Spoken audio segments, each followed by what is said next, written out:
projet, c'est un projet de multiplication des semences maraîchères ou potagères. C'est un projet qui vise à multiplier des semences maraîchères et à les disponibiliser sur les marchés. Nous travaillons en partenariat avec l'Institut technique et agricole de Rubare. Nous importons la semence au moins à 98%.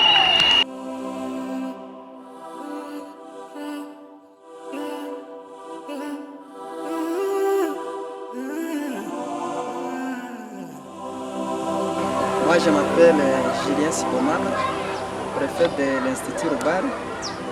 C'est une école technique agricole qui a été créée depuis les années de 1980 et qui jusqu'à aujourd'hui a produit beaucoup de techniciens agricoles sur le marché. Mais depuis ces années-là, notre institution n'a jamais bénéficié de dons. En termes de matériel, c'est ce qui est un peu un problème pour notre institution. Donc notre institution a un peu une étendue suffisante d'au moins 3 hectares, mais disponible à nos élèves agronomes, mais qui jusqu'à aujourd'hui nous utilisons encore la main. Nous n'avons pas de tracteurs, nous n'avons pas d'autres matériels pour nous aider. Mais aussi nous n'allons pas encore oublier avec ces anciens enseignants qui datent depuis les années 80 en train de donner la matière, mais qui n'ont jamais aussi bénéficié avec de nouvelles formations. Parce que vous savez, avec l'agronomie aussi, c'est comme la médecine. Il y a de variétés de nouvelles maladies qui arrivent.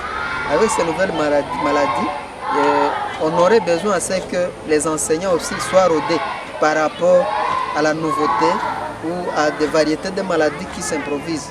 Mais quand une école technique agricole reste 2 ans, 3 ans, 4 ans, 5 ans, 10 ans, sans pour autant bénéficier d'un séminaire de formation par rapport à de nouvelles maladies, à de nouvelles variétés de cultures. Tout ça, c'est un manquement. Donc, nous déplorons que peut-être nous avons été un peu délaissés d'une part, mais la volonté est là de travailler. Nous sommes en train de nous démener. Gloire à Dieu qui nous a envoyé l'organisation RAPNA, qui aujourd'hui nous sommes en train de nous démener avec des agronomes un peu qui viennent de finir fréquemment avec de nouvelles matières. Ils sont en train de nous aider d'encadrer nos élèves, d'encadrer aussi les enseignants.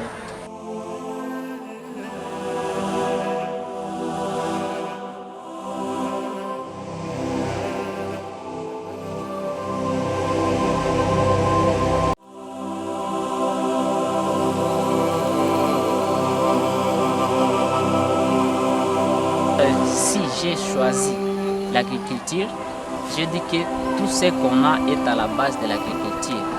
Vous allez voir d'autres pays se développer à cause de l'agriculture.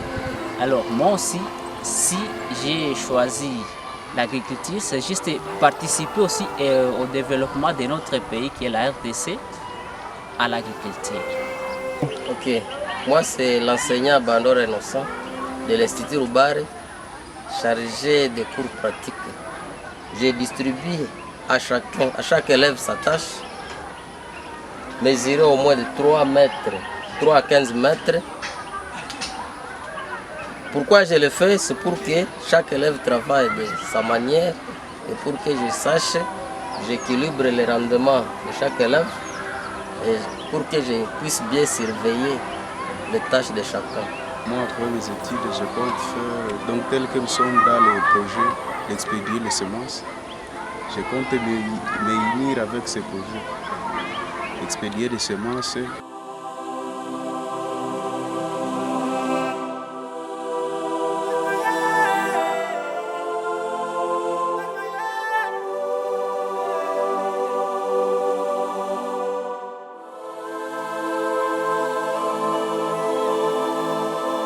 Nous sommes dans les champs pour agronomes, où l'agronome elle-même fait des travaux manuels et où l'agronome elle-même conduit la culture, conduit la production des semences dans ces champs.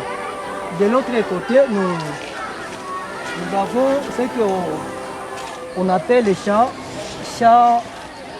école. Champ école, c'est les champs où les apprenants, où les élèves font leur technique apprend comment produire la semence, comment multiplier, comment étudier des maladies, comment faire leur production en termes de semences. Et là, nous, on fait ce qu'on appelle les suivis journaliers.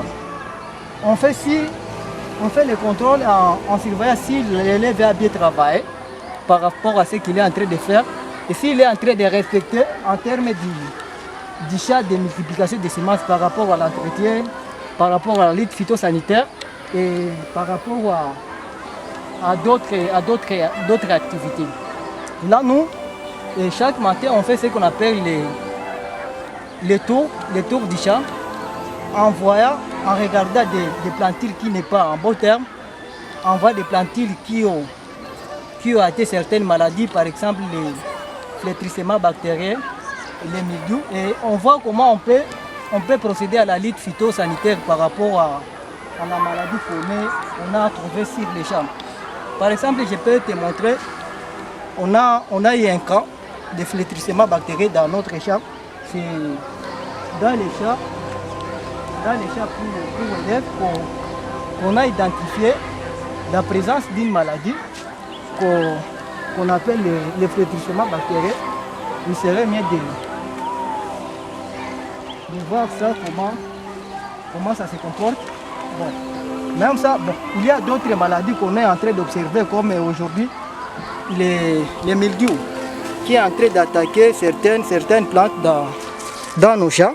Et là, on est en train de voir comment lutter, comment faire la lutte phytosanitaire par rapport à ça. Mais aussi, je vous ai dit qu'il y a la présence de l'autre maladie qu'on appelle le flétrissement bactérien. La plante qui a subi ce qu'on appelle le flétrissement bactérien, mécanisme, comment éradiquer cette maladie dans notre champ de multiplication.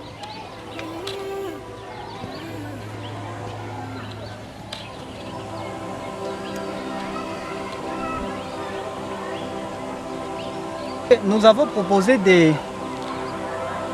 dans notre projet de multiplication des semences, de produire la semence d'aubergine.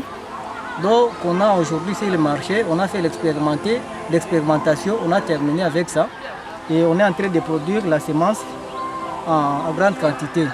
Et on passe produire la semence d'amarante, la semence de tomates, du poivron, certains fruits comme pastèque, concombre, les piments et les poivrons. On est en train de voir comment faire. Et dans les jours à venir, si on aura des moyens, on est en train de songer comment mettre des greenhouses ou des serres dans cette concession pour produire certaines semences, telles que la semence d'oignon,